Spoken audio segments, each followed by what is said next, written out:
तो valence bond theory के कारवां को आगे बढ़ाते हैं बेटा। हमने जस्ट पिछला लेक्चर जो पिछला पार्ट किया वैलेंस बॉन्ड थ्योरी का, उसमें हम लोगों ने क्या डिस्कस किया है, वैलेंस बॉन्ड थ्योरी हाइब्रिडाइजेशन की नीड क्या है। तो ये बेसिकली हम लोग क्यों इस थ्योरी का इंपॉर्टेंस क्या है, ज्योमेट्री को डिसाइड करना। लेकिन ये ज्योमेट्री डिसाइड करता था on the basis of observed magnetic property, देख के कि कितना अनपेयर्ड इलेक्ट्रॉन, और फिर strong ligand field effect, week ligand field effect classify हुआ। लिगेंड के इफेक्ट को हम लोग दो तरीके से क्लासिफाई कर पाए। फिर हम लोगों ने स्टार्ट किया geometry.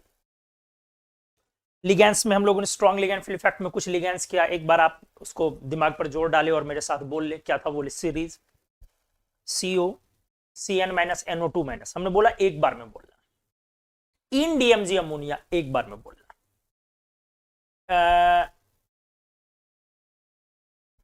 COCN minus NO2 minus इन DMG ammonia. H2O oxalate hydroxide एक बार में बोलना। Fluoride, chloride, sulphide, bromide, iodide एक बार में बोलना।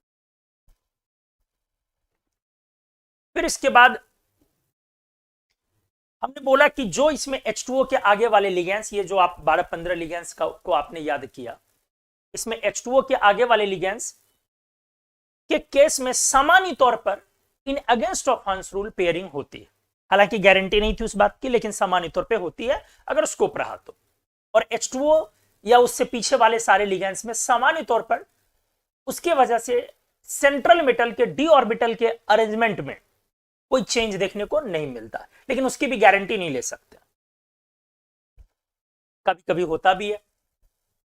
चिलेटिंग लिगेंड्स जितने भी थे हमने बोला कि इसको आप आगे रखिए, मतलब वो स्ट्रॉन्ग लिगेंड फील्ड इफेक्ट वाले एरिया में डालिए। लेकिन हमने ये भी साथ में कहा कि ऑक्सलेट एक चिलेटिंग लिगेंड है, बाइडेंटेट लिगेंड है जो पीछे है। फिर उसके बाद हमने ये भी बोला कि जो भी पाई एक्सेप्टर्स हैं उसको भी सामान्य तौर पे आप आगे ही रखोगे, जैसे PPH3 PR3 वगैरह हमने लिखाया। उसके बाद हमने स्टार्ट किया ज्योमेट्री। तो हाइब्रिडाइजेशन के आधार पे ज्योमेट्री डिसाइड करेंगे, मतलब जो थियोरेटिकल अप्रोच है उसके अकॉर्डिंग। तो कोऑर्डिनेशन नंबर 2 ML2 में हम लोगों को एक ही हाइब्रिडाइजेशन पढ़ना है और that was SP। Coordination number 3 में एक hybridisation sp2 120 degree. Coordination number 4 में 3 तरह का हाइब्रिडाइजेशन, sp3, D3s और DsP2। sp3 में टेट्राहेड्रल ज्योमेट्री, D3s में भी टेट्राहेड्रल और DsP2 में स्क्वायर प्लेनर। ठीक है। फिर हमने किया कि DsP2 में कौन सा D भाग लेता है, तो dx square minus y square. और D3s में कौन सा D भाग लेता है, dxy dyz dzx। इसके पीछे का लॉजिक क्या है ये आगे CFT से मैं एक्सप्लेन कर दूंगा, अगला थियरी जाएगा वहां से एक्सप्लेन हो जाए। हमने बोला आपके सामने कोऑर्डिनेशन नंबर 4 में अंदर से कितने डी उठेंगे, या तो 1 या 3, 2 कभी नहीं। ऐसा नहीं कि 2 उठता नहीं है, हमारे सिलेबस में से कॉम्प्लेक्स नहीं पढ़ने हैं D2sp हाइब्रिडाइजेशन वाले। तो सबसे ज्यादा समस्या कब आती है, जब आपको अंदर में 2D का ऑप्शन दिखता है तो बच्चा क्या करता है, जल्दबाजी में अंदर में जो खाली दिखा सब उठा लिया, 2 उठा लिया, गलत हो जाएगा। एक समस्या और होती है जब D0 होता है, तो स्टूडेंट कभी कभी जल्दबाजी में D0 के केस में, जैसे KMNO4 लिया था, आखिरी एग्जांपल G नंबर, तो जल्दबाजी में बच्चा क्या करता है, sp3 बना लिया या DsP2 बना लिया, D3s की तरफ उसका ध्यान नहीं जाता। हमने एक चीज क्लियर करा था कि वैसे तो हमारे सिलेबस में D3s के बारे में कुछ है नहीं एम्फसाइज करके, लेकिन D3s इनडायरेक्टली पढ़ना है, डायरेक्टली लिखा हुआ नहीं कहीं D3s, लेकिन इनडायरेक्टली पढ़ना है। क्या इनडायरेक्टली पढ़ना है, तो कलर जो आप पढ़ते हैं KMNO4 में, उसको कोऑर्डिनेशन कंपाउंड के एरिया में पढ़ना होता है कि ये ligand to metal charge transfer के कारण होता है, और उसको समझने के लिए जब आप हाइब्रिडेशन वहां लगाएंगे तो D3s निकल जाएगा। तो प्रॉब्लम क्या होती है ना, आप कोऑर्डिनेशन बनाते हैं तो MnO4 माइनस में मानते हैं ऑक्साइड लिगैंड एक कोऑर्डिनेट कर रहा है मैग्नीज 7 प्लस के D3s ऑर्बिटल, जब आप कोऑर्डिनेशन कंपाउंड पढ़ते, जब आप केमिकल बॉन्डिंग पढ़ते तो उसी MnO4 माइनस को बनाते हो Mn पर O minus, double bond O, double bond O, double bond, यही हमने किया था आपको। तो समस्या ये तो ठीक है, अभी तो चैप्टर वाइज कर रहे हो, एग्जाम में क्या करोगे? एग्जाम में आपको बोला जाए कि Mn और O के बीच मल्टीपल बॉन्ड कैरेक्टर है तो क्या बोलोगे? क्या मना कर दोगे? तब बोलना पड़ेगा है। और बोलेगा कि नहीं Mn और O माइनस के बीच में जो है वो कोऑर्डिनेट बॉन्ड है, तब भी बोलोगे कि है। दोनों ऑप्शन में हाँ हाँ करना पड़ेगा, क्योंकि दोनों अलग अलग थियोरी के अकॉर्डिंग डील हो रही है चीजें। ठीक है, तो कहानी यही बनी कि D3S वाले में थोड़ा सा सावधानी बरतना होगा, थोड़ी सी सावधानी तो हमें रखनी है। अब उसके बाद एक एग्जांपल, चलो आज स्टार्ट करने से पहले एक एग्जांपल उसका दोस्त हम लोग ले लेते हैं भाई। जी तक हम लोगों ने किया था पिछले पार्ट में, एक एग्जांपल चलो ले लेते हैं, CrO2Cl2, या चलो वो भी हटा लो, CrO4 double minus, chromate. Chromate yellow colour का होता है, याद ही रखते हैं, क्रोमेट येलो। आ जाइए, तो एक बार फिर से यहां पर ऑक्सीडेशन स्टेट सबसे पहले 1 डिग्री वैलेंसी अपन निकाले, तो क्रोमियम का की 1 डिग्री वैलेंसी 6+ और 3D 0 हो गया। अब अगला काम हम लोग ये करते हैं कि कोऑर्डिनेशन नंबर दिखते हैं, तो सर कोऑर्डिनेशन नंबर 4 है। 4 कोऑर्डिनेशन नंबर में अगला काम करते हैं कि हम लोग पॉसिबिलिटी इन हाइब्रिडेशन लिखते हैं, तो sp3 dsp2 या D3S, तीनों में से क्या लगेगा? तो जब अपना D0 है तो अंदर सारा D, यही हमने समझाया था, जब आपको सारा D खाली दिखे तो क्या करना है, बहुत सोच समझ के लेना है, ऐसा नहीं कि भाई कहीं लोटा उठा के बैठ गए। ठीक है, तो अंदर में जब सारे डी खाली दिख रहे हैं तो आप देखिए मिनिमम एनर्जी वाली कौन सिस्टम है, D3S। मिनिमम एनर्जी वाली कौन सी सिस्टम है, क्योंकि एनर्जी जो है वो आपका 4s से जस्ट ज्यादा 3D है और तब 4p है, और इन दोनों की एनर्जी क्लोज होती है। तो हमने एक तो इसको लिया, अब अपने पास 2 3 4 ये ले ले हम, तो हाइब्रिडेशन क्या बन जाएगा, D3S। तो इस तरह से हाइब्रिडेशन आ गया आपका D3S, और ज्योमेट्री हो गई अपनी टेट्राहेड्रल। पैरामैग्नेटिक हो गया, सॉरी डायामैग्नेटिक हो गया। क्लियर है? तो क्रोमेट में D3S बोलेंगे, और हम लोग इस तरह से बोलने जा रहे हैं कि इसको 4 आपका oxide ligand lone pair coordinate कर रहा है, यही कोऑर्डिनेशन कंपाउंड का है। लेकिन हमने साथ में यह भी आपसे बोला कि आप इसको जब केमिकल बॉन्डिंग में पढ़ते हो तो ऐसे पढ़ते हैं हम लोग, वहां ऐसे बोलते हैं। और ये क्वेश्चन आया हुआ भी है, ऐसा नहीं कि नहीं आया हुआ है, ये क्वेश्चन आया हुआ भी है। यहां पर 2p पाई 3d पाई मल्टीपल बॉन्ड है।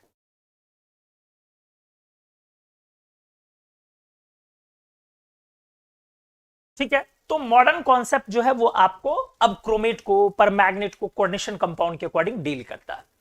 तो चलो हमने एक एग्जांपल किया, अब इसके बाद निकलते हैं अगले ज्योमेट्री पर।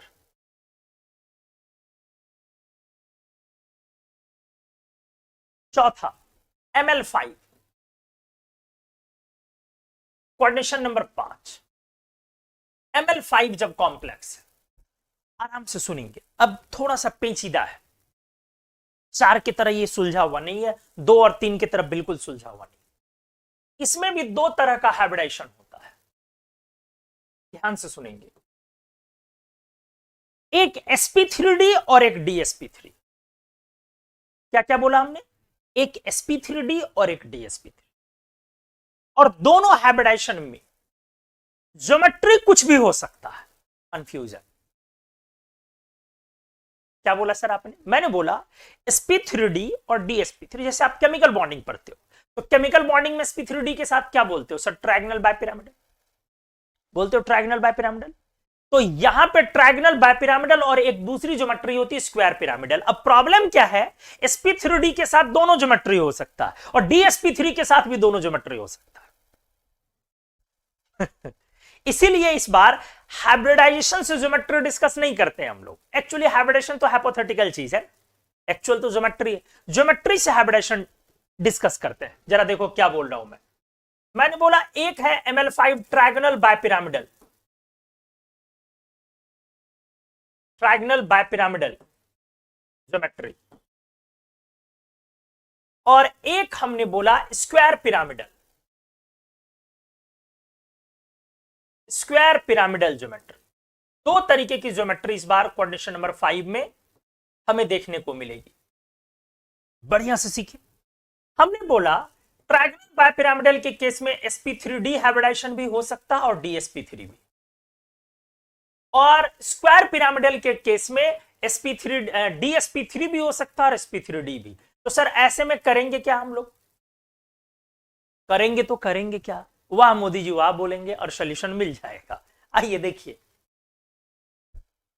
कॉन्फ्लिक्शन तो है भाई, कॉन्फ्लिक्शन है तो कॉन्फ्लिक्शन से कैसे निकला जाए? पॉइंट वाइज आइए।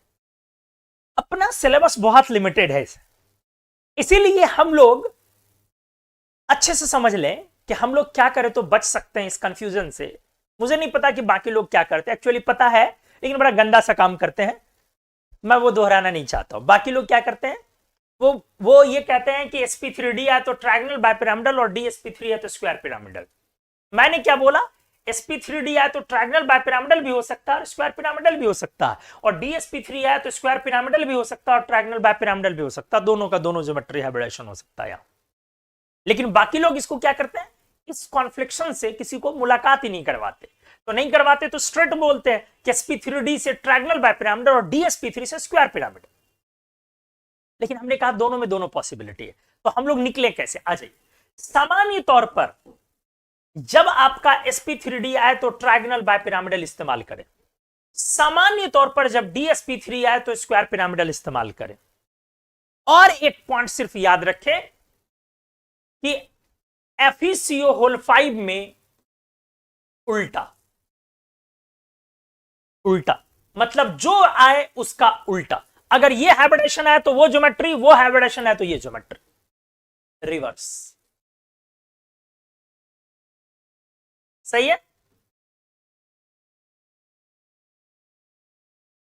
बस यही एक पॉइंट ध्यान में रखना, तो आपकी मुसीबतें टल जाएंगी। क्या बोला मैंने? पहले तो मैंने सिखाया कि इसमें sp3d में भी दोनों ज्योमेट्री पॉसिबल है और dsp3 में भी दोनों ज्योमेट्री पॉसिबल है। फिर हमने सिखाया कि सामान्य तौर पर sp3d में ट्रायंगल बायपिरामिडल ले और dsp3 में स्क्वायर पिरामिडल ले। लेकिन FeCO होल 5 में जो हाइब्रिडाइजेशन है उसकी वाली ज्योमेट्री ना लेकर के रिवर्स ज्योमेट्री ले ले। अगर हाइब्रिडेशन sp3d आती है तो आप ज्योमेट्री उधर का ले, अगर हाइब्रिडेशन dsp3 आती है तो ज्योमेट्री इधर का ले। अब अगला पॉइंट, आप इससे पहले हाइब्रिडाइजेशन में d ऑर्बिटल जब लेते थे तो आप बोलते थे कि इस हाइब्रिडाइजेशन में ये d ऑर्बिटल इस्तेमाल करूंगा। लाइक आपने बोला है कि dsp2 स्क्वायर प्लेनर में dx square minus Y square इस्तेमाल करूंगा।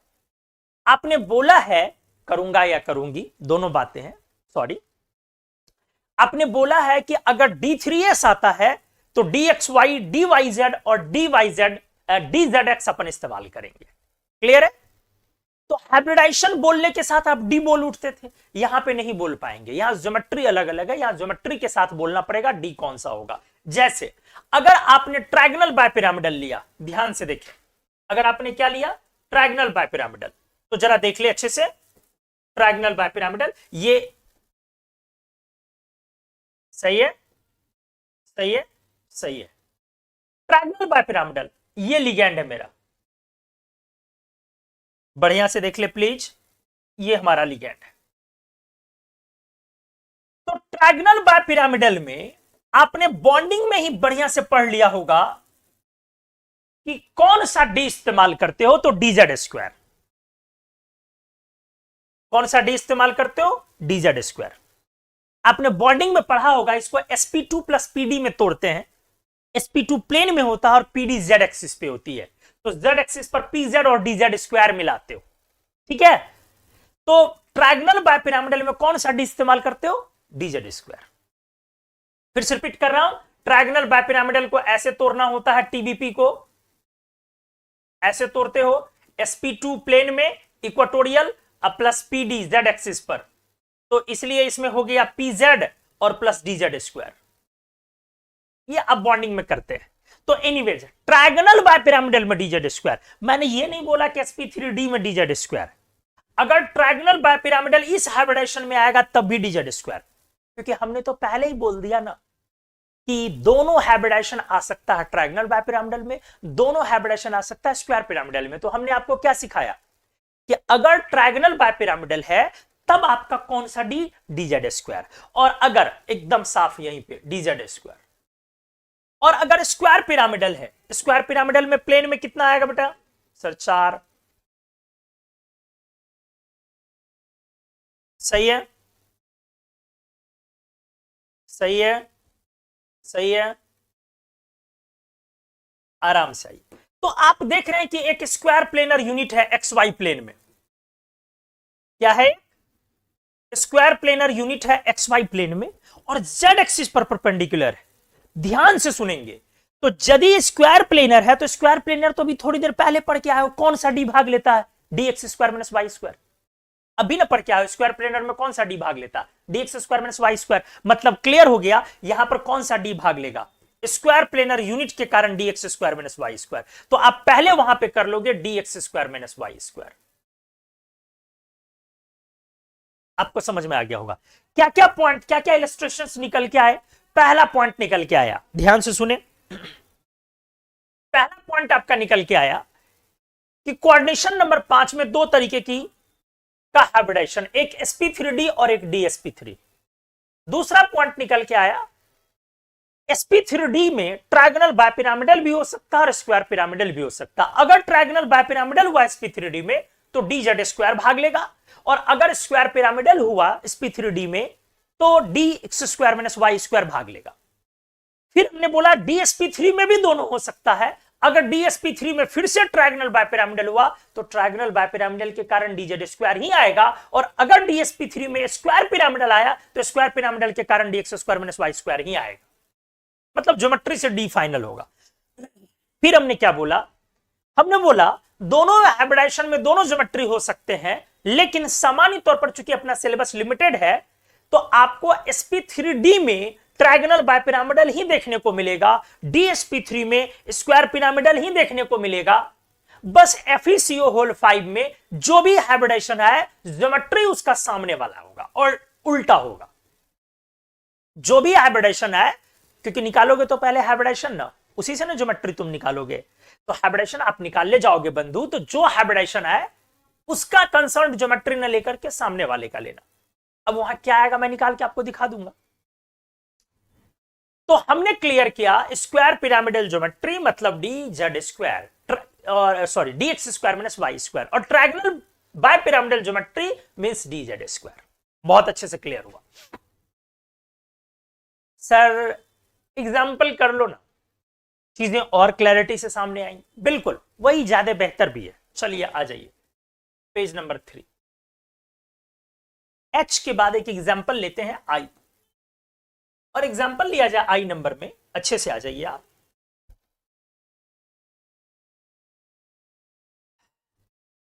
बढ़िया से देखें, CuCl5 ट्रिपल माइनस, इस कॉम्प्लेक्स को देखा। सबसे पहला पॉइंट कोऑर्डिनेशन नंबर 5 है। कोऑर्डिनेशन नंबर 5 में दो हाइब्रिडाइजेशन हो सकता है,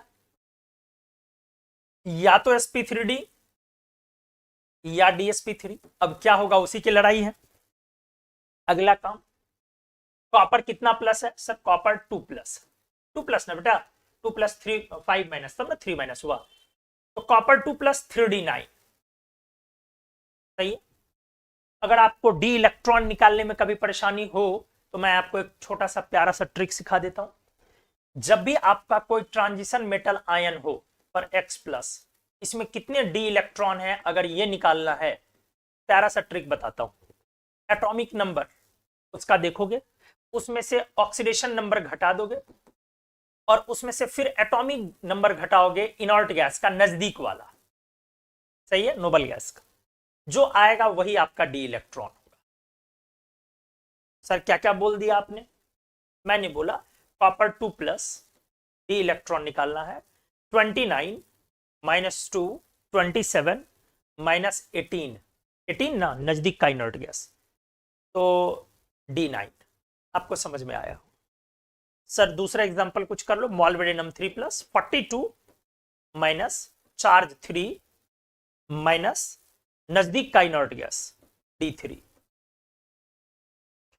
सर कुछ और एग्जांपल ले लेता हूं। प्लैटिनम 2+, 78 माइनस 2 माइनस, नजदीक का इनर्ट गैस 54। बायो वालों, आगे का इनर्ट गैस नहीं घटा देना, डी इलेक्ट्रॉन नेगेटिव में आ जाएगा, कोई भरोसा नहीं है आप लोग का। नजदीक वाला मतलब जस्ट पिछला घटाओगे। तो 78 माइनस 2 माइनस 54, तो कितना हो गया 76 माइनस 54, 22 हुआ ना जी। तो 22 इलेक्ट्रॉन तो डी में होगा नहीं, तो फिर 22 में से 22 में से 14 फिर घटाओगे। अगर 10 से ज्यादा आता है तो इसका मतलब लैंथेनाइड पार करके आया होगा, तो आ गया D8। मान लो सिल्वर 3+, 47 माइनस 3, 44 माइनस 36, D8। सही है। मान लो टंगस्टन पर 2+, ध्यान से 74 माइनस 2 माइनस 54, 18 ना आ गया, तो डी में तो 18 इलेक्ट्रॉन हो नहीं सकता है, तो फिर क्या हो जाएगा 18 माइनस 14 इक्वल्स टू D4। अब आपको समझ में आ गया होगा कि मैंने क्या किया। बस पढ़ते रहे ना आप लोगों के आंसर्स के लिए हम हर कुछ जितनी पॉसिबिलिटी होगी, हर तरीके का ट्रिक, मेमोरी रिटेंशन टिप्स, जो कुछ भी होगा हर कुछ देंगे, बस क्लासेस क्या करें। आइए, लोग पढ़ते कहाँ है, आइए। तो कॉपर 2+, 3D9। अब 3D9 कैसे, 29 माइनस 2, 27 माइनस 18, D9। ये ट्रांजिशन मेटल के लिए लगाएंगे आप, सिर्फ डी ब्लॉक के लिए, पी पर नहीं लगाएंगे आप। अब पॉइंट है, हमारा जो D9 है, ऑब्वियस सी बात है अभी ये है। अब हमारा क्लोराइड लिगेंड है, chloride weak ligand field effect है, हम जान रहे हैं, तो कोई डी इलेक्ट्रॉन का ऑल्टरेशन नहीं होगा, तो 3D9 को आप टच ही नहीं कर पाएंगे, ऐसे ही छूट जाएगा। तो आपको बाहर बनाना पड़ेगा, 4s 4p और 4d में जाना होगा। आप समझ पा रहे हैं ना? तो आ जाइए, कितने 5 लेने हैं ना, 1 2 3 4 5। आप सबको इंटरमिक्स कर देंगे तो आपका क्या हाइब्रिडेशन निकलेगा, sp3d। आपको हमने क्या पढ़ाया, सामान्य तौर पर जब sp3d आए तो क्या ज्योमेट्री लेना है सर, ट्रायगोनल बाइपिरामिडल।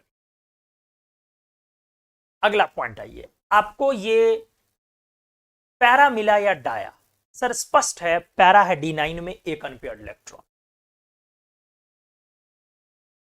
अब मैं बोलूं कि इनर डी इस्तेमाल किया या आउटर डी, सर हमने बाहर का डी इस्तेमाल किया है, आउटर डी ऑर्बिटल कॉम्प्लेक्स।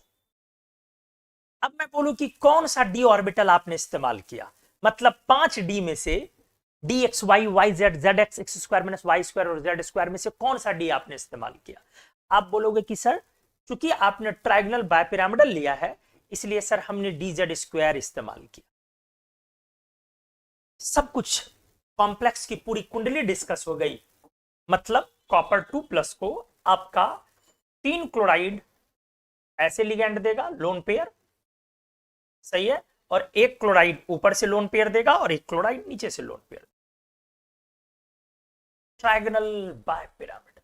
उम्मीद है आपको चकाचक समझ में आया होगा, हा? उम्मीद है आपने अच्छे से सीखा होगा। बताइए अगर कोई समस्या है या क्लियर हो गया बढ़िया तरीके से, कहीं कोई प्रॉब्लम नहीं है तो वो भी बताइए कि सर कोई प्रॉब्लम नहीं, प्लीज। बनता है यार, इतना तो बनता है कि प्रॉब्लम नहीं है तो ये कम से कम बोल दूं कि हाँ सर सम प्रॉब्लम नहीं है।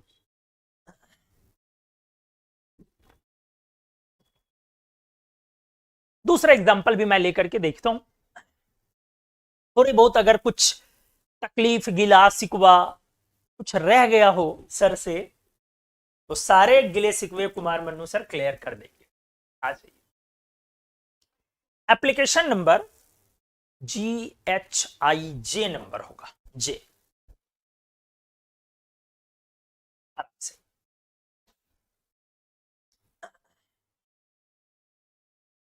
वाह, नो प्रॉब्लम सर, अच्छे से समझ में आ गया, क्या बात है, no problem sir, no problem sir, problem नहीं है सर, हाँ क्लियर सर, वेरी गुड। वो तो बेटा आप लोग मतलब क्या बोले, हुनरमंद ही इतने हैं कि समझ में आ जाता है। मेरी इसमें क्या, मेरा कोई थोड़ी ना रोल है, तो आप लोगों को सारी क्रेडिबिलिटी जाती है।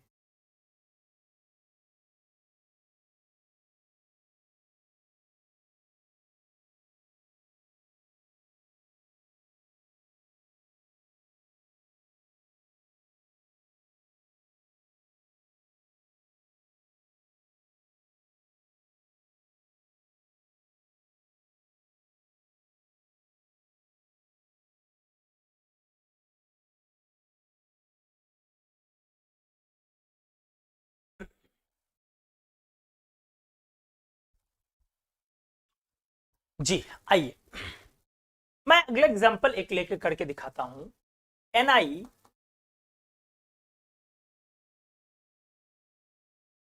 CN whole 5 triple minus complex. सबसे पहले एक बार फिर से जरूरी है यह समझना कि ये कोऑर्डिनेशन नंबर 5, तो दो ही तरह का हाइब्रिडेशन ले सकते हो, या तो sp3d या dsp3। बिल्कुल सर। नेक्स्ट, सेंट्रल मेटल निकल पर 2+,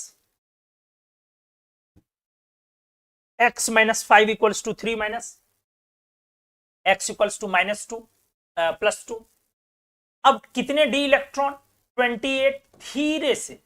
धीरे से घटा ले, 8 3d8। अब 3d8 हमने बना डाला,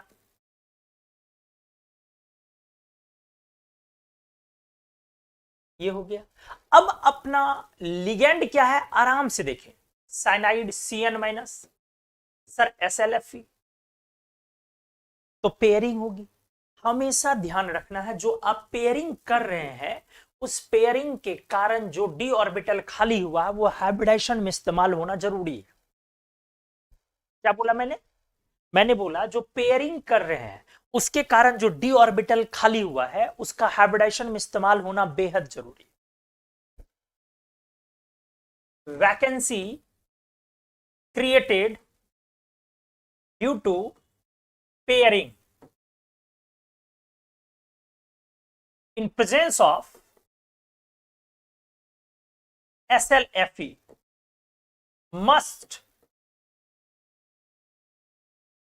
be involved in hybridization। Clear है? जो वैकेंसी आपने क्रिएट किया है due to strong ligand field effect, उसको एकदम जरूरी है कि आपको हाइब्रिडाइजेशन में इस्तेमाल करना जरूरी है। सर आप समझाते ही ऐसा है कि कोई प्रॉब्लम नहीं है। बेटा एक चीज होती है जो खाने की होती है और उसको बोलते हैं हम बटर। इसको खाया जाए तो बेहतर चीज है, इसको लगाने से कई बार ना मतलब सामने वाले को समझ में आ जाता है कि लगाया जा रहा है। जैसे बर्थडे पर केक, ठीक है वो खाने की चीज है लेकिन लगाते हो लोगों को तो कैसा लगता है तुम जान रहे हो। चलो आ जाओ, तो 3d8 हमने इसको पेयर किया तो डी हमारी खाली वैकेंट हुई। अब एक नए तरफ देखो, मेरी आदत है मैं धीरे धीरे धीरे धीरे धीरे धीरे लोड देता हूं, मतलब पॉइंट्स तो बहुत सारे हैं, एक बार में सबको मैं क्या करूं लिखवा दूं और बोलूं कि इसको पॉइंट्स को दिमाग में रखो इसी से सारे सवाल, पॉइंट्स आपको याद ही नहीं हो पाएगा। इधर याद करोगे तो ये वाला पॉइंट छूटेगा, वो वाला लगाओगे तो वो वाला छूटेगा, ठीक है ना। तो इनऑर्गेनिक केमिस्ट्री में है कि प्रैक्टिस करते जाओ और सीढ़ियां चढ़ते जाओ। स्विमिंग के सारे रूल्स लिख दिए जाए एक कागज पे और तुम्हारे सीने पे चिपका के तुमको उठा के फेंक दिया जाए समंदर में, क्या करोगे बेटा? क्या होगा पता है? प्रेसिपिटेट बन जाओगे। हाँ, तो रूल्स सिखाने का नहीं होता, रूल्स अप्लाई करना होता साथ में। अगर आप करेंगे तो बेहतर कनेक्टिविटी बनेगी। आइए, तो इसीलिए ये चीजें मैं पहले भी बोल सकता था लेकिन धीरे धीरे धीरे धीरे, क्योंकि अभी तक ऐसे सिचुएशन नहीं आया है, आपने जो पेयर किया उसको इस्तेमाल किया अभी तक, लेकिन आगे ऐसा हो सकता है कि आपको पेयरिंग का स्कोप दिखेगा। तो हमेशा ध्यान रखना है कि जब भी मैं पेयरिंग करूं तो उसके कारण जो वैकेंसी क्रिएट होगा उसको हाइब्रिडेशन में इस्तेमाल करना बेहद जरूरी है। चलिए आ जाइए, तो अब आपने इसको पेयर कर दिया, तो जब पेयर कर दिया तो डी में 3d सही है, 4s 4p। अब आप आराम से सोचें, आपको कोऑर्डिनेशन नंबर 5 है, हमने पढ़ लिया या तो अंदर से एक डी ले या नहीं ले, क्लियर है। तो एक डी हम अंदर से उठा सकते हैं, 1 2 3 4 5, क्या हाइब्रिडेशन तैयार हुआ? DsP3। अब जैसे ही हमने DsP3 लिया तो DsP3 में स्क्वायर पिरामिड है, और जैसे ही हमने स्क्वायर पिरामिडल लिखा तो कौन सा D? dx square minus Y square. अब ये कॉम्प्लेक्स साफ दिख रहा है, डायामैग्नेटिक हो गया, वहां जो 2 इलेक्ट्रॉन था वो पेयर हो गया, कॉम्प्लेक्स डायामैग्नेटिक हो गया, इनर हो गया, आउटर नहीं हुआ, अंदर का D, inner D orbital complex, सब कुछ क्लियर हो गया। और जब इसकी ज्योमेट्री आपको तैयार करनी है तो कर लो। अब निकल पर 2+, 4 साइनाइड 90 डिग्री पर, और 5वां साइनाइड भी 90 डिग्री पर। ऊपर से लो या नीचे से लो, कोई फर्क नहीं पड़ता है।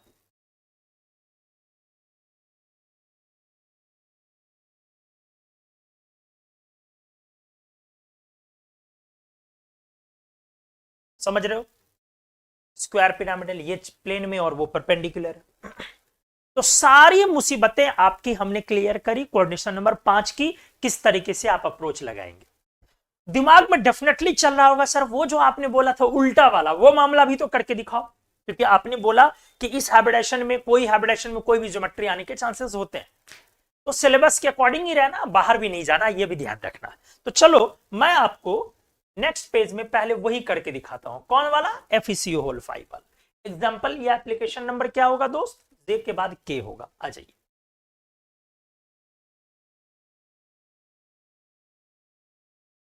ध्यान से देखिए, FeCO होल 5 कॉम्प्लेक्स। और ये काफी इंपॉर्टेंट है, मतलब मैं दावे के साथ करीब करीब कह सकता हूं आने वाले कंपटीशन में जो आप अगला अटेम्प्ट देंगे उसमें ये कॉम्प्लेक्स शायद आपको दिखे। बहुत इंपॉर्टेंट। आ जाइए अच्छे से। तो आयरन सबसे पहले कोऑर्डिनेशन नंबर 5, क्या क्या डी हाइब्रिडेशन? DsP3 या sp3d, इसी दो में से कोई एक हो सकता है, या तो अंदर एक डी लेंगे या नहीं तो वो बाहर लेंगे। नेक्स्ट, सेंट्रल मेटल आयरन 0, आराम से इत्मीनान से बहुत अच्छे से समझना, 0। तो 0 है तो भैया कोई इलेक्ट्रॉन लूज ही नहीं किया, तो जो आयरन था वही रह गया। 4s2 3d6, 26 माइनस 0 माइनस 18 नहीं करेंगे वरना आपका बंटा धार हो जाएगा। क्या बोला हमने? 26 माइनस 0 माइनस 18 नहीं करेंगे डी इलेक्ट्रॉन के लिए, क्योंकि वो फॉर्मूला हमने बनाया था ट्रांजिशन मेटल आयन के लिए, X+ आयन के लिए। न्यूट्रल एटम के लिए फॉर्मूला नहीं था मेरा, ट्रांजिशन मेटल आयन के लिए फॉर्मूला। क्लियर हो गया हो? तो चलो आ जाओ। आयरन 0, 4s2 3d6, बढ़िया से देखें, अच्छे से 1 2 3 4 5 6, 4s2, यही है। अब यहां से कहानी यह है कि लिगेंड है आपका कार्बोनिल, SLFE है। पेयरिंग की कहानी स्टार्ट होगी। अंदर में या तो एक डी या नहीं होगा डी कोई। तो जब आप पेयरिंग कराएंगे तो आपको वैकेंसी जो लानी है वो या तो एक डी लानी है। तो स्ट्रॉन्ग लिगेंड फील्ड इफेक्ट है, पेयर तो होगा दोस्त। चलिए पेयर कैसे होगा देखते जा। ये कितना खाली हो गया, ये और ये गया, कितना डी खाली हो रहा है? वैकेंट 2। आप कितना डी अंदर से इस्तेमाल कर सकते हैं? 1। और आपको एस भी चाहिए, लेकिन एस में तो इलेक्ट्रॉन है। वैलेंस बॉन्ड थियरी ये देखिए, इसको कह रहा है आप वहां जाइए। तो अब आपका एक डी खाली हो गया। क्या आपको समझ में आया एक डी खाली कैसे हुआ? सीधा समझे ना, 6 का 2 2 2 और एस वाला 2 शिफ्ट कर गया उधर। अब आपको समझ में आ गया।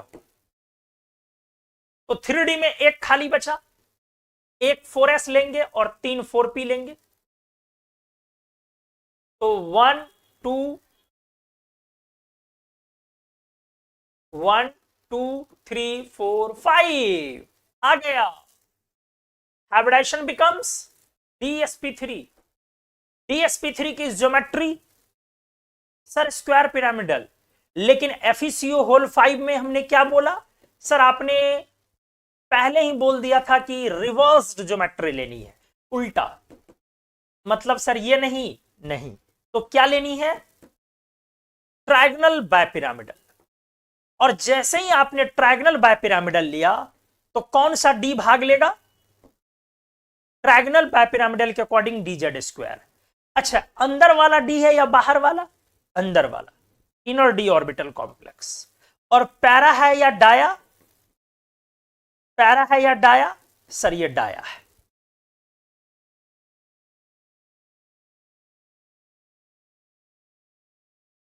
आपको अच्छे से समझ में आया होगा। अब ज्योमेट्री बनाना है बना लो, अब तो कुछ कहानी बची ही नहीं, अब तो आसान हो गया यहां से। Fe 3 कार्बोनिल, जानते हो दोस्त एक बड़ी अच्छी बात मैं बता दूं, पता नहीं शायद काम आ जाए आपके कंपटीशन में कभी। आप जब ट्रायगोनल बायपिरामिडल पढ़ते हो तो आपके ट्रायगोनल बायपिरामिडल में एक्सियल बॉन्ड लेंथ बड़ा होता है या इक्वेटोरियल, याद करो, इक्वेटोरियल। यहां पे बड़ा होता है एक्सियल बॉन्ड लेंथ सामान्य तौर पे, लेकिन यहां ऐसा नहीं होता। लेकिन इसको एक्सप्लेन करने के लिए मेरे को बहुत सारी चीजें बतानी होंगी, जरूरी नहीं है इसलिए छोड़ दें। इसमें ये बॉन्ड लेंथ बड़ा है इक्वेटोरियल, बस जान लीजिए, कुछ कुछ चीजें जाननी भी चाहिए।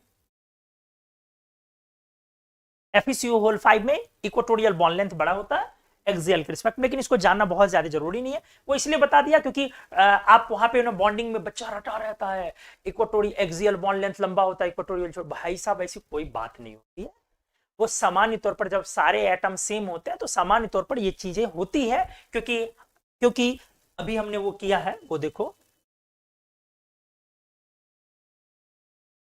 क्योंकि इक्वेटोरियल पे एस कैरेक्टर और एक्सियल पे एस कैरेक्टर नहीं है, तो इक्वेटोरियल पे एस कैरेक्टर है तो वो बॉन्ड छोटा होगा, क्योंकि एस कैरेक्टर बढ़ने से बॉन्ड लेंथ छोटा होता, इसी वजह से इक्वेटोरियल छोटा होता और एक्सियल लंबा होता।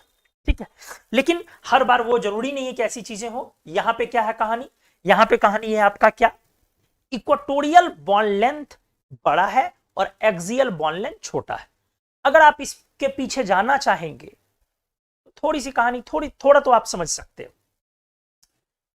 एक्सियल छोटा है, वहां पर जब आप, चलो थोड़ा सा आया तो मैं समझा ही दे रहा हूं, जब आप नॉर्मल बॉन्डिंग पढ़ते हो तो वहां बॉन्ड लेंथ में बोलते हो कि एक्सियल बड़ा और इक्वेटोरियल छोटा, क्योंकि यहां पर NP प्लस ND मिलाते हो और यहां NS plus NP plus NP मिलाते हो, सही है। लेकिन FeCO होल 5 में हमने बोला कि ये चीजें ऐसे नहीं है, यहां पे एक्सियल ही छोटा है और इक्वेटोरियल बड़ा है। कारण क्या है ना, आप यहां NP तो ले रहे हो लेकिन D के जगह पर N-1D ले रहे हो। कुछ समझ में आया, आपको कुछ समझ में आया, ये डिफरेंस आपको फील करना होगा। और बाकी यहां तो आप NS plus NP plus NP ले ही रहे हो, तो चूंकि आप यहां पर एक ऑर्बिटल यूज कर रहे हो अंदर के सब सेल का, इसीलिए आपका ये बॉन्ड लेंथ एक्सियल वाला यहां छोटा और इक्वेटोरियल बड़ा है। उम्मीद है शायद ये भी समझ में आ गया होगा, लॉजिकल है। तो अगर कभी, इसीलिए मैंने बोला देखो कंपटीशन का क्या है ना, दो बातें हैं, IIT नई नई चीजें ढूंढता है, अब तो जेईई मेन भी ढूंढने लगा है। निट चलो कम थोड़ा नया ढूंढता है केमिस्ट्री में, जेईई मेन तो खूब ढूंढता है आजकल। आप रिसेंटली खास करके आप 19 से पेपर देखे ना जेईई मेन का, क्योंकि बहुत सारे पेपर हुए हैं रिसेंटली 3-4 सालों में, जबरदस्त बहुत सारे पेपर्स हुए हैं ऑनलाइन के चक्कर में। तो आप 19 से जब जेईई मेन का पेपर देखेंगे तो आपको गजब का इनोवेशन दिखेगा। मतलब वाकई मैं फैन हूं इस बात का, वाकई, कि जेईई मेन ने वो चीजें करी। अदरवाइज जेईई मेन, आप 18 तक का आप जेईई मेन का पेपर देखे, आपको लगेगा वो आईआईटी की चीजें उठा के पूछ ले रहा है, AIPMT या नीट की चीजें उठा के पूछ ले रहा है, नई चीजें वो नहीं। 18 से तो भाई साहब उसने तहलका मचाया हुआ है, 18-19 से, मतलब नई नई चीजें, ऐसी ऐसी चीजें, नई नई चीजें ला ला के देख रहा है कि मतलब वो आपको अमेज कर देगा कि वाकई जेईई मेन। हाँ, तो एक तो वो पैटर्न है, लेकिन तब भी IIT तो इनोवेशन के मामले में और ज्यादा है, IIT नई नई चीजें ढूंढता है। तो हिसाब किताब क्या है ना, कि नई चीजें ढूंढने में हमेशा ये क्वेश्चन को फ्रेम करने में देखा जाता है कि सिलेबस से बाहर नहीं जाना, सिलेबस के कॉन्सेप्ट और कंटेंट को इस्तेमाल करके क्या मैं नया चीज क्रिएट कर सकता हूं। तो इसमें क्या ऐसी चीज है जो आपके सिलेबस से बाहर है, मेरे को बताओ। आपको ये पढ़ना है ही कि एक्सियल बड़ा है, इक्वेटोरियल का बॉन्ड लेंथ छोटा है। और यहां पे अगर रिवर्स है, ये पढ़ना नहीं है कि ऐसा है, आपके सिलेबस में कहीं नहीं दिया हुआ है। लेकिन मान लो अगर क्वेश्चन पूछ दिया तो उसके पीछे तो लॉजिक है ना कि तुमको दिमाग लगाना है कि एक्सियल पोजीशन पर अंदर वाला डी इस्तेमाल हो रहा है, इस बार बाहर वाला डी इस्तेमाल नहीं हो रहा, नॉर्मल हैबिटेशन की तरह। तो तुम इतना दिमाग तो लगा ही नहीं, तुमको जाना है आईआईटी में यार, देश के तुम आगे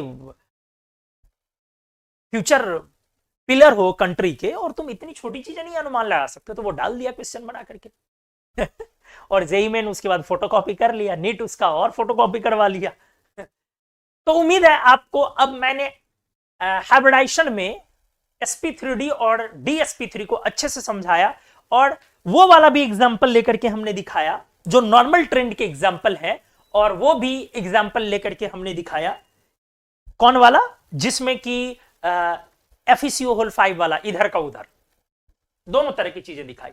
अब चलो मैं करता हूं पेज नंबर 6 में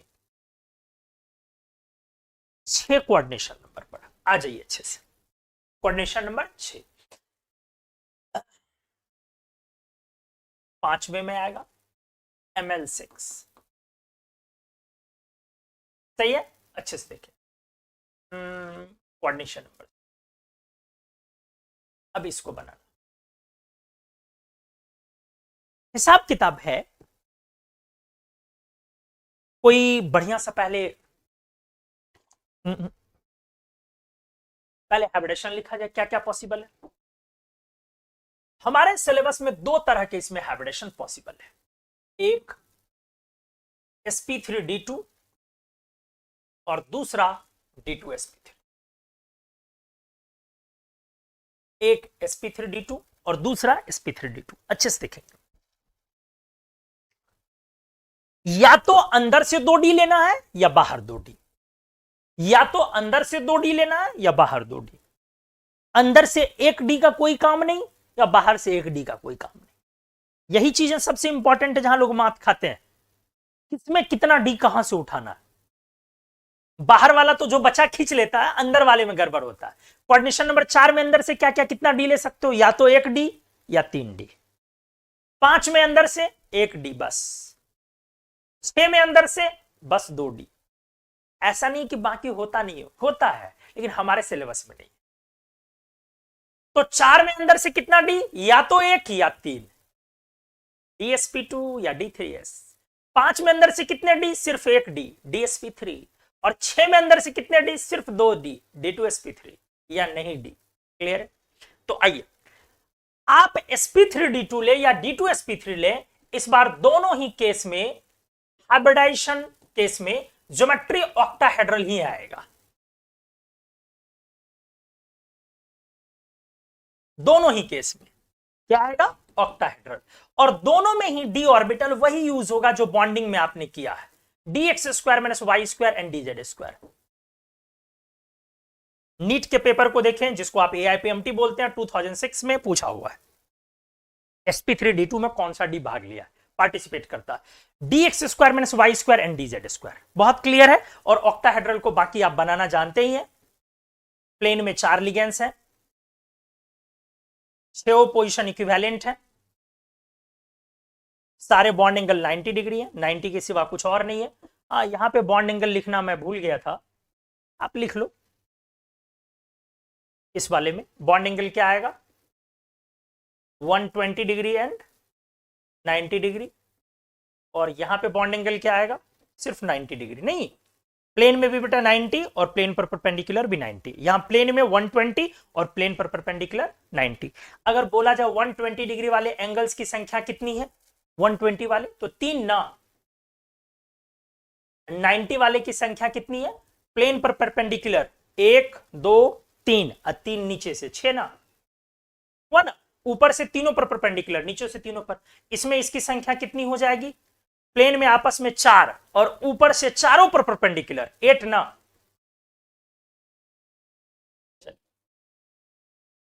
अब इसमें 90 डिग्री वाले की संख्या कितनी हो जाएगी, प्लेन में 4 4 ऊपर से 8, 4 नीचे से 12, 12। सही है। तो दोनों में चाहे sp3d2 आए या d2sp3 है। एग्जाम्पल तो हालांकि हमने इसका स्टार्ट किया ही था, आपको FeCN होल 6 4 माइनस और FeF6 या FeC2O4 whole thrice double minus, sorry 4 minus, हाँ 4 माइनस। तो हमने ऑलरेडी एग्जाम्पल तो इसका करा हुआ है। तो कुल मिलाकर के हमारे सिलेबस में कोऑर्डिनेशन कंपाउंड में जो VBT हाइब्रिडाइजेशन में बातें हैं वो कोऑर्डिनेशन नंबर 6 तक ही है और बहुत लिमिटेड हाइब्रिडाइजेशन है। तो क्या एक समरी चार्ट तैयार किया जाए?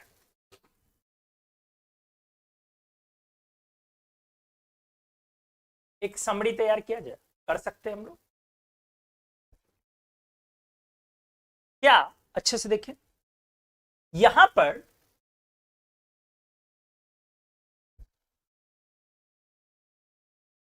इसकी जरूरत नहीं होगी, मिटा लिया जाएगा। और क्या, एक कॉलम बनाता हूं कोऑर्डिनेशन नंबर का, एक कॉलम बनाता हूं पॉसिबिलिटी इन हाइब्रिडाइजेशन का, और एक कॉलम बनाता हूं, ये कोऑर्डिनेशन नंबर का कॉलम बनाता हूं, ये पॉसिबिलिटी इन हाइब्रिडाइजेशन का,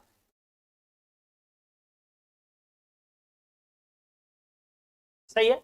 एक कॉलम बनाता हूं डी ऑर्बिटल्स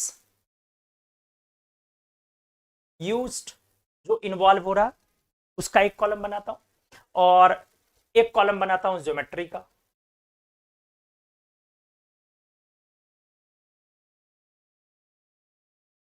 सही है, आ जाइए 1 बाय 1। कैसे? कोऑर्डिनेशन नंबर 2, सही है, Ml2 कॉम्प्लेक्स। तो पॉसिबिलिटी इन हाइब्रिडाइजेशन क्या है? sp ना,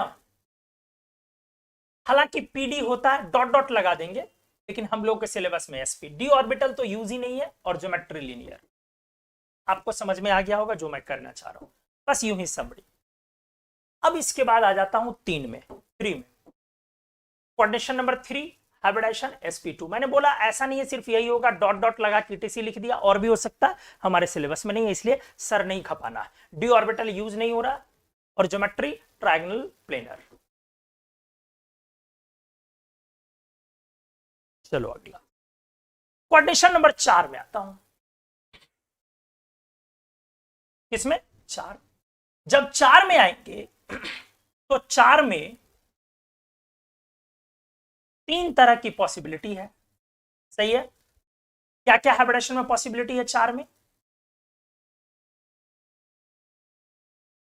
एक sp3, एक dsp2 और एक d3s। इसीलिए कॉलम को जरा देखें, sp3 के लिए एक कॉलम तैयार करें, dsp2 के लिए एक कॉलम तैयार कर दें, और d3s के लिए एक कॉलम तैयार कर दें। आ जाइए, sp3 d ऑर्बिटल यूज नहीं होगा, ज्योमेट्री सर टेट्राहेड्रल, आराम से। dsp2 होगा dx square minus Y square, और ज्योमेट्री बोलते जा मेरे साथ, तभी आप सीख पाएंगे, वरना मेरे को क्या पढ़ा, क्यों मैं दोबारा कर रहा हूं, आप ही बताएं ना। बस इसलिए कि आप बार बार बोले, हो सकता है कि इसमें वक्त लगे, लेकिन आपको याद हो जाएगा, अच्छे से आप स्लिप नहीं करेंगे। इनऑर्गेनिक को पढ़ने में वक्त दीजिए, इसका फायदा ये होगा, क्वेश्चन बनाते इसमें खट खट बनेगा, ये देसी भाषा है। आ जाओ d3s, कौन सा d? dxy, dyz और dzx, और ज्योमेट्री एक बार फिर से वंस अगेन टेट्राहेड्रल। अगला कोऑर्डिनेशन नंबर 5 की बात करो, फिर 5 में 2 तरीके की चीजें, ध्यान से अच्छे से। 5 में 2 तरीके की जो चीजें हैं, लेकिन इसमें एक पॉइंट है, क्या? आराम से, sp3d या dsp3 दोनों हो सकता है, ट्रायगोनल बायपिरामिडल, सही है। और कौन सा d? dx square minus Y square, sorry dz square ना, लेकिन मेजर कौन सा इसमें? दोनों हो सकता है, dz स्क्वायर ट्रायगोनल बायपिरामिडल, और DsP3 यदि हो सामान्य तौर पे, लेकिन हो सकता है sp3d भी, और आ जाएगा अब क्या, स्क्वायर पिरामिडल, नहीं, और कौन सा डी, इस बार dx square minus Y square. उम्मीद है आपको समझ में आया होगा अच्छे से। और लास्ट में आराम से आया जाए कोऑर्डिनेशन नंबर 6, दो तरीके का हाइब्रिडेशन, sp3d2 या फिर d2sp3, दोनों में से कोई भी हो, दोनों में ही हाइब्रिडेशन में dx square minus Y square और dz स्क्वायर इस्तेमाल होगा और ज्योमेट्री ऑक्टाहेड्रल इस्तेमाल। उम्मीद करता हूं यहां तक आपकी सारी चीजें अच्छे से क्लियर हो गई होंगी, कहीं कोई परेशानी नहीं हुई होगी। फिर भी ये तो आपका फंडामेंटल राइट है ना, सर दुनिया भर के डाउट है, तो क्या क्या परेशानी है, आप वीडियो को रोकें, आप पीछे जाएं, हर पेज को एक बार देख लें कि इस पेज से आपने क्या सोच रखा है पूछना, इस पेज से आपने क्या सोच रखा है पूछना, इस पेज से, मतलब अभी तक के इन सारे टोटल 7 पेजेस में से क्या आपके डाउट निकल रहे हैं, आप 35-40 सेकंड में, 1 मिनट के अंदर उसको ढूंढ के निकालें। मैं हूं, यही हूं, फिर मैं आपको बताता हूं। और अगर सब समझ में आ गया तो एकदम प्यारे से, अच्छे से, बढ़िया वाले इमोजी के साथ बता दें, हाँ सर समझ में आ गया। Please take your time.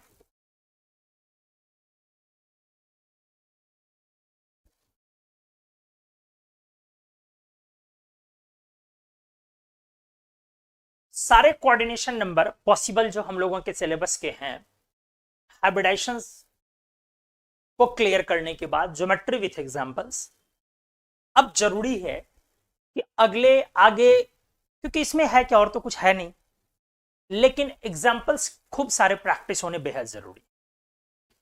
तो हम लोग एग्जांपल्स प्रैक्टिस करते हैं, उसी से चीजें सब क्लियर होती चली जाएंगी और पॉइंट वाइज हम लोग आते चले जाएंगे। आ जाइए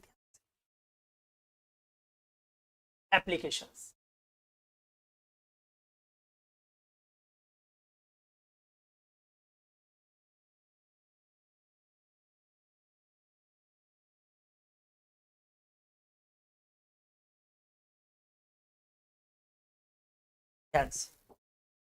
वहां पे सफिशिएंट नंबर ऑफ एग्जांपल किया ही है हम लोगों ने, फिर भी और भी कुछ कुछ चीजें, जैसे मान लो पहला एग्जांपल, TI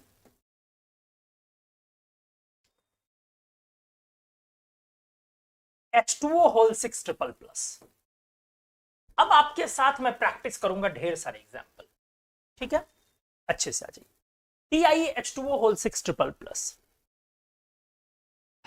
कोऑर्डिनेशन नंबर 6 है, तो दिमाग में सबसे पहले यही लाएं कि पॉसिबल क्या सब हो सकता है, D2sp3 या sp3d2, ठीक है। अब इसी में से क्या होगा ये देखना, अंदर में 2D ले सकते हैं अधिक से अधिक या नहीं लेंगे। तो टिटेनियम कितना प्लस, 3 प्लस, आराम से आ जाए। अब आ जाए टिटेनियम 22 माइनस 3 माइनस 18, तो 3d1। अब देखिए अच्छे से खेल को समझे, d1 है आपके पास, या तो ध्यान से, और H2O है, वीक लिगेंड फिल इफेक्ट है, तो हमने तरीके से कुछ नहीं करना है, तो तरीके से कुछ नहीं करना है, तो अब अंदर में सारे डी खाली, क्या करें, आप समझ रहे मैं क्या कह रहा हूं, अंदर में सारे डी खाली है, तो अब आप यहीं पे गड़बड़ हो सकते हैं, 3 उठा लिया, 2 उठा लिया, 1 उठा लिया, क्या उठाना है, तो हमने आपको क्लियर समझाया है सिर्फ 2D इस्तेमाल करना है। क्लियर हो गया, तो हाइब्रिडेशन क्या बन गया बेटा, D2sp3, अंदर से सिर्फ कितने डी उठाने, 2D, उससे ज्यादा डी हम नहीं ले सकते हैं, तो हाइब्रिडेशन क्या आ गया, D2sp3। पैरा कितने अनपेयर्ड, 1 अनपेयर्ड, इनर या आउटर, इनर, कौन सा डी भाग लेगा, D2sp3 dx square minus Y square और dz स्क्वायर। कितने अच्छे से क्लियर हो गया। लेकिन ये सारे एग्जांपल्स आपको खुद करने होंगे, तब होगा, वो तो अभी मैं आपके सामने कर रहा हूं। उम्मीद आपको समझ में आया होगा कि कैसे लिया, बाकी को आप टच नहीं कर सकते, क्योंकि अंदर आप 2 ही डी ले सकते हैं। क्लियर, हमने कर लिया ये चीज पॉइंट पहले। आज दूसरा एग्जांपल, दूसरा लेता हूं मैं, CrNH3 होल 6 डबल प्लस। ध्यान से, फिर कोऑर्डिनेशन नंबर 6 का एग्जांपल लिया, क्लियर है, बढ़िया से देख लो। क्रोमियम कितने plus, 2 plus, chromium 2 plus, 24 minus 2 22 minus 18, 24 minus 2 minus 18, D4 आ गया 3D4। अब अमोनिया लिगेंड है 3D4, अच्छे से इसको बना लो 1 2 3 4। अमोनिया लिगेंड है तो NH3 SLF है। सवाल उठता है कि क्या होगा अंदर, तो SLF है सर, होगा क्या, ये यहां गलत। क्यों गलत? हमने आपको स्पष्ट बोला है डी मतलब क्या बनाओगे, अंदर से कितना डी लोगे, या तो 2D या नहीं लूंगा डी, यही दो पॉसिबिलिटी होगी। तो अंदर से 2D ले सकते हो, तो 2 खाली करना है बस, ध्यान से बस यहीं पे गड़बड़ी के चांसेस हैं। तो होगा क्या, बस आप 2 ही खाली कर सकते हैं।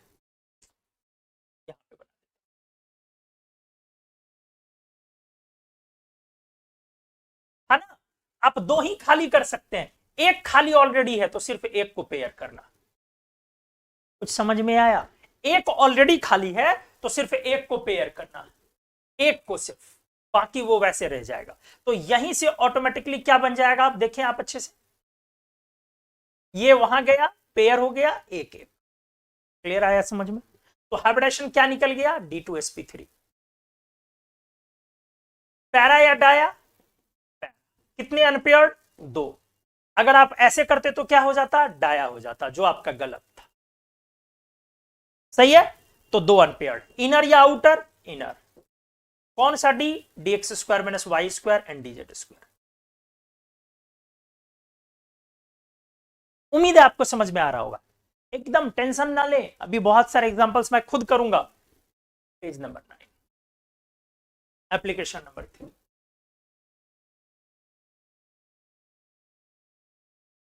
आ जाइए,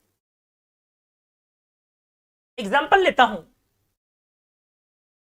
VNH3 6 डबल+। ठीक है, फिर कोऑर्डिनेशन नंबर 6 का एग्जांपल है, वैनेडियम कितना plus, sir 2+।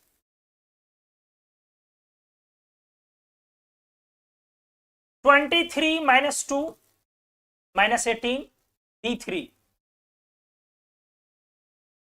D3 ligand NH3 SLFE। तो क्या मैं पेयर कर दूं, क्या मैं इसको पेयर कर दूं, बिल्कुल नहीं, क्योंकि 2D खाली है ऑलरेडी। आपको समझ में आ गया होगा, क्योंकि आप अंदर से क्या लेंगे, या तो कोऑर्डिनेशन नंबर 6 है, या तो अंदर से 2D उठाएंगे, या नहीं तो अंदर से एक भी नहीं लिया जाएगा। तो जब आपका 2D ऑलरेडी खाली है तो क्यों, क्योंकि हमने क्लियर बोला था आपको, पेयरिंग करने के बाद जो वैकेंसी आप लाएंगे, उस वैकेंसी को हाइब्रिडेशन में must be involve by hybridization. तो आप अगर इसको पेयर कर देते हैं तो फिर उस वैकेंसी को हाइब्रिडेशन में तो इस्तेमाल कर नहीं रहे हो, और D3 हाइब्रिडेशन लेना नहीं आपको, मतलब D3sp लेना नहीं है। ये नहीं कि भाई साहब उसको पेयर कर दिए और हाइब्रिडेशन बना लिया हमने, क्या उसको पेयर करके D3sp लोग कर लेते हैं, इसको पेयर कर लिया ऐसे, पेयर करके और हाइब्रिडेशन तैयार कर दिया D3sp2 3 1 4 1 5, ये बना लिया, ये अजीब सा। तो ऐसा होता नहीं है ना बेटा, कुछ से कुछ क्यों कर लेंगे। क्लियर है? तो फाइनली आइए कहानी क्या बनी आपकी, हाइब्रिडेशन इस तरह से क्या हो गया आपका D2sp3, इनर या आउटर, इनर। कौन सा डी, dx² - y² dz²। आते जाइए पॉइंट में, और geometry octahedral, geometry octahedral. Para या डाया, तो पैरा, कितने अनपेयर्ड से बेटा, 3 अनपेयर्ड से।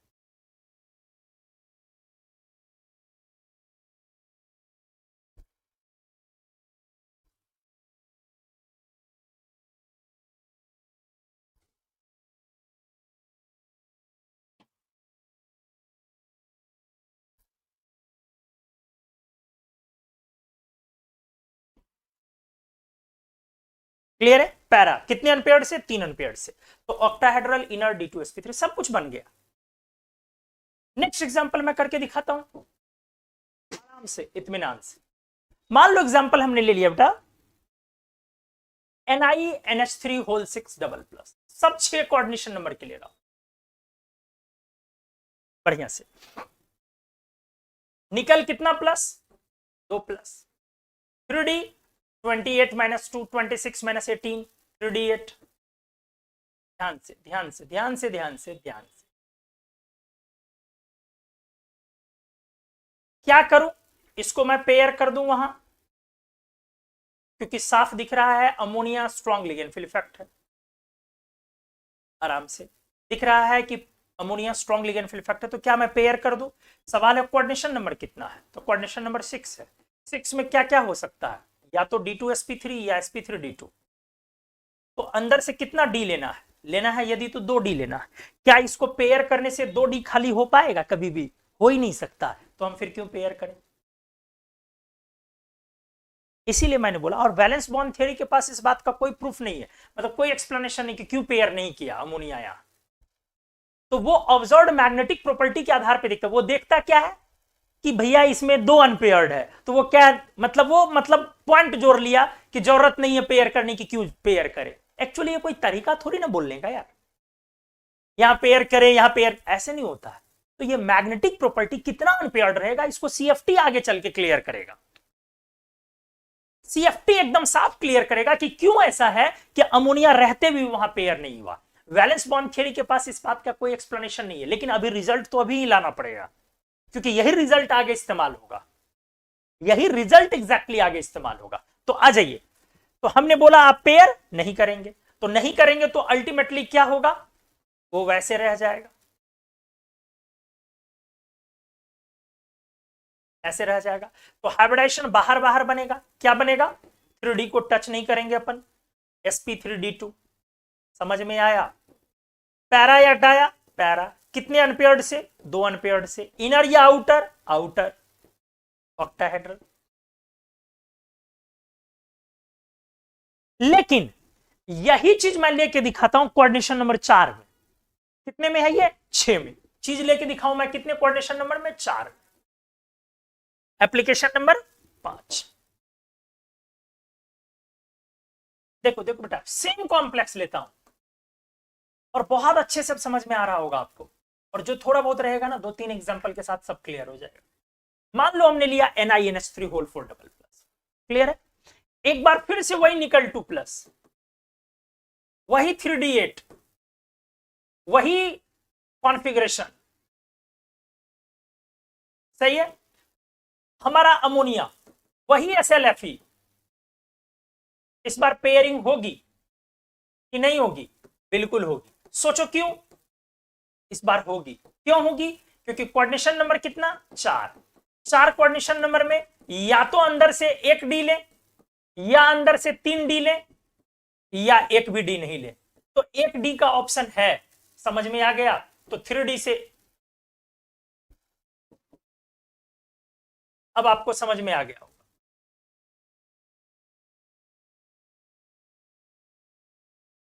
समझ में आया? हाइब्रिडाइजेशन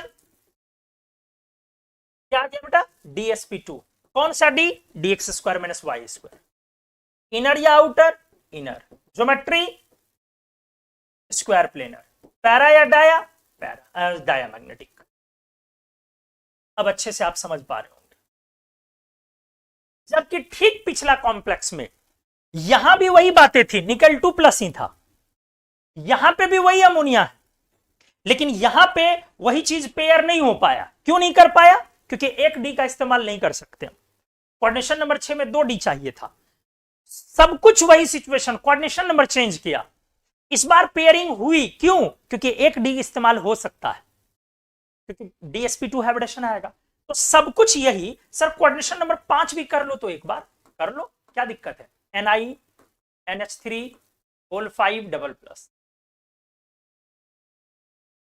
5 कर दिया अगर हमने, तो अगर हमने 5 कर दिया तो अब देख ले बेटा, निकल 2 प्लस, 3D8, SLFE, सही है। तो जब आपने SLFE किया तो अब क्या करें हम, पेयर करें उसको या नहीं,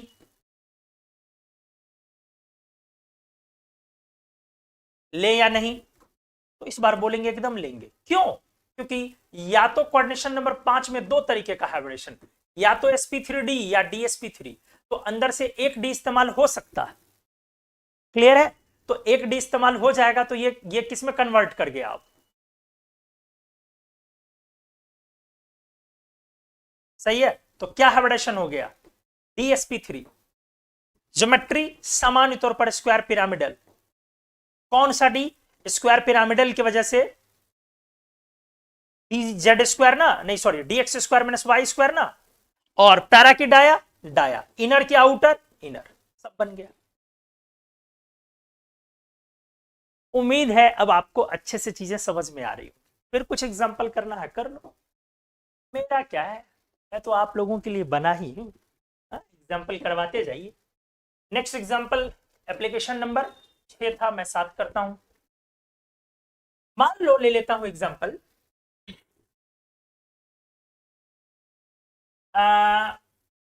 CrH2O होल 6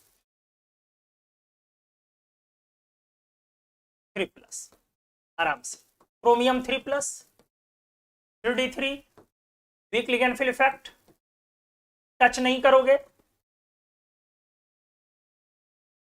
क्या हाइब्रिडेशन बनेगा, D2sp3, इनर कौन सा D, DX square minus Y square DZ square, geometry octahedral, सब बन गया। सही है, अगर मैं यहीं पे एग्जांपल ले लू, CrNH3 होल 6 ट्रिपल+, अमोनिया डाल दिया हमने, बढ़िया से देख ले, क्रोमियम 3+, 3D3, SLFE, तो क्या पेयरिंग करूं या नहीं करूं, सोचो सोचो सोचो सोचो सोचो, करूं या नहीं करूं। सवाल है D2sp3 लाना है या नहीं तो sp3D2, तो 2D तो ऑलरेडी खाली है ही, तो क्यों पेयर करूं मैं भाई, कर ही नहीं सकता हूं, तो इसीलिए ये ऐसे ही रह जाएगा। Hybridisation D2sp3, inner geometry octahedral, कौन सा D, DX square minus Y square and DZ square. Next, आप समझ पा रहे होंगे अच्छे से, हर तरह के एग्जांपल मैं लेकर के आपसे डिस्कस कर रहा हूं। चलो मैं एप्लीकेशन दे रहा हूं, CrH2O होल 6 पर 2+, बढ़िया से देख लीजिए, क्रोमियम 2+, 3D4, प्लीज अच्छे से, 3D4, SLFE या WLFE, WLFE, अंदर टच नहीं होगा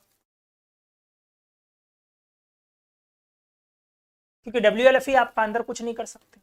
अब एक डी क्या अंदर से आप यूज कर पाएंगे, नहीं सर, या तो अंदर से 2D कोऑर्डिनेशन नंबर 6 में, कोऑर्डिनेशन नंबर 6 है ना, कोऑर्डिनेशन नंबर 6 में या तो अंदर से 2D लूंगा या अंदर से एक भी डी नहीं लूंगा। तो सर एक डी के चांसेस हैं, इसलिए टच नहीं करूंगा सर, 4s लूंगा, 4p लूंगा और सर 4d लूंगा।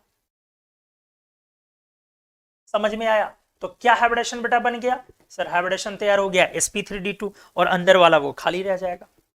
पैरा या डाया, पैरा कितने अनपेयर्ड से, 4, इनर या आउटर, आउटर। तो हमने हद से ज्यादा एग्जाम्पल आपके सामने डिस्कस करे हैं, और इससे पहले भी 10 एग्जाम्पल हमने लिया है, 7-8 एग्जाम्पल, आइए कुछ इस तरह का उतना एग्जाम्पल लिया।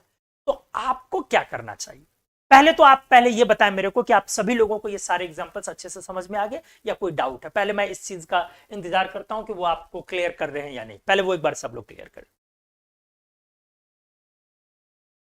दोनों पॉसिबिलिटी डी की हो तो आप पॉसिबिलिटी में हमेशा पहले, जब मतलब उस केस में क्या करें, जब दोनों पॉसिबिलिटी डी की हो, एक डाउट में देख पा रहा हूं, दोनों पॉसिबिलिटी मतलब अंदर वाला भी डी बाहर वाला भी डी, तो हमेशा लो एनर्जी बनाओगे ना, 3D इस्तेमाल करोगे ना, 4D क्यों लोगे, अगर 3D मिल रहा है तो 4D क्यों लोगे, कितना तो सिंपल है। अगर दोनों पॉसिबिलिटी है, बाहर वाली पॉसिबिलिटी तो हमेशा है ऑलवेज, तो जब दोनों पॉसिबिलिटी है तो हम अंदर वाली डी इस्तेमाल करेंगे ना, 3D इस्तेमाल करेंगे ना, 4D क्यों इस्तेमाल करें, खामखा एनर्जी बढ़ाए, तो हमेशा उस केस में बेटा हम लोग अंदर वाली डी इस्तेमाल करेंगे। बाकी सभी लोग एक बार बता दे क्लियर हो गया या नहीं, बढ़िया से, कोई डाउट तो नहीं है। और फिर मैं अगले पेज में क्या करता हूं, कुछ एग्जांपल्स दे देता हूं आपको जो आपको सॉल्व करना है। और सॉल्व करने के लिए आपको क्या करना है, एक चार्ट ऐसे बनाएंगे आप,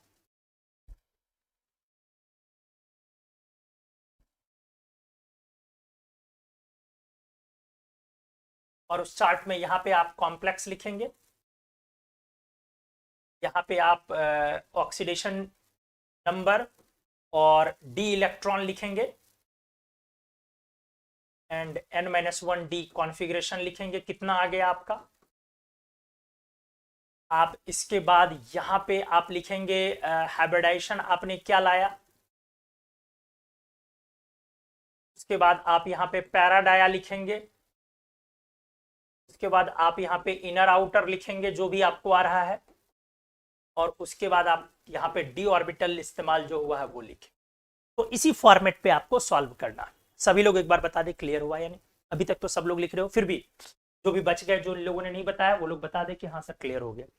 जैसे मैं एक एग्जांपल कर दे रहा हूं, मैं जो दूंगा उसको आप इसी फॉर्मेट पे, मान लो कि एक कॉम्प्लेक्स हमने दिया थोड़ी देर के लिए, NiEn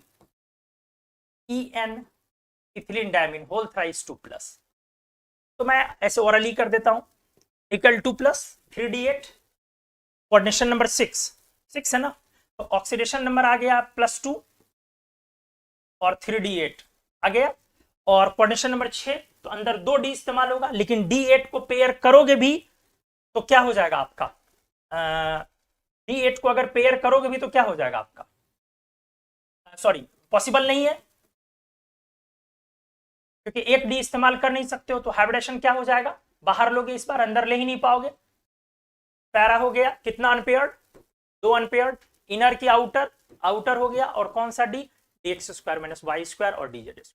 तो मैं नीचे कॉम्प्लेक्स कुछ एग्जांपल्स दे रहा हूं, आपको इसी फॉर्मेट पे उसको लगा करके नेक्स्ट लेक्चर से पहले आपको आना है, ठीक है। तो मैंने पीछे कितने एग्जांपल्स यहाँ पे कर दिए हैं, पहले तो इन सबको बना लोगे, 9 एग्जांपल्स हैं ये, उसके बाद आ जाओ 10 नंबर में इसको ले लो, 11 PIEN whole thrice double+, 12 NiCO whole 4, 13 K2HgI4, 14 PtCl4 2-, 15 FeH2O whole 6 double+, 16 VBIPY bipyridine whole thrice double+, 17 NiNO2 whole 5 triple-,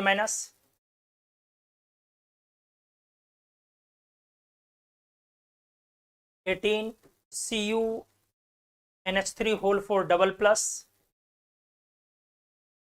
19 FeCO whole 5, 20 CrCO whole 6, 21 Cr in whole thrice double+, 22 COCN whole 6 triple-,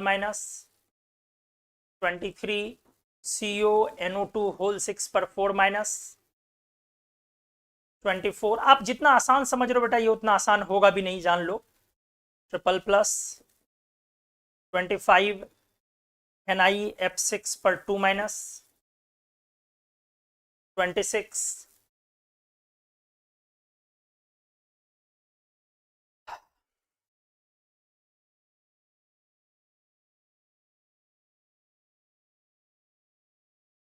FeNH3 whole 6 पर 3+, 27